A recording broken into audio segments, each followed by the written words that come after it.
In our latest Iowa poll, we saw Bernie Sanders and Pete Buttigieg doing pretty well up in Iowa. We actually saw Amy Klobuchar jump up from really single digits to double digits, giving Elizabeth Warren a little bit of a battle along with Joe Biden. So there's really like 5 horses up in Iowa, but the key with the caucus is in order to get any delegates out of Iowa, you need to at least hit 15%. That's the threshold level. And in these different caucus sites that they have, there's like 3,800 different sites that they're going to have this.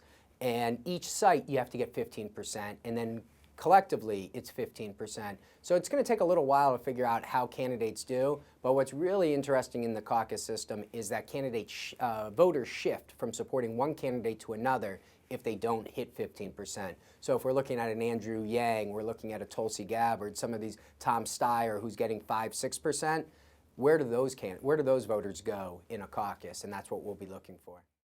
There's always a surprises up in Iowa, but the key is going to be the second choice of these candidates, because a lot of those second choice, remember there's 12 or 14 candidates in the field right now, only 4 or 5 of them are going to be viable. So where does those other 7 or 8 candidate supporters end up going? And because of that, I could see a Mayor Pete Buttigieg, who's a fresh face. See, people know Joe Biden. If they wanted to go with Joe Biden, they'd kind of be with Joe Biden already, but they haven't. So they're looking around. And I think Pete Buttigieg could be a beneficiary of it, particularly if you see the issue between Warren and Sanders. But I'm not stopping with Amy Klobuchar because she is from Minnesota. And who's to say that she can't get some of that northern vote out of Iowa and give herself a chance?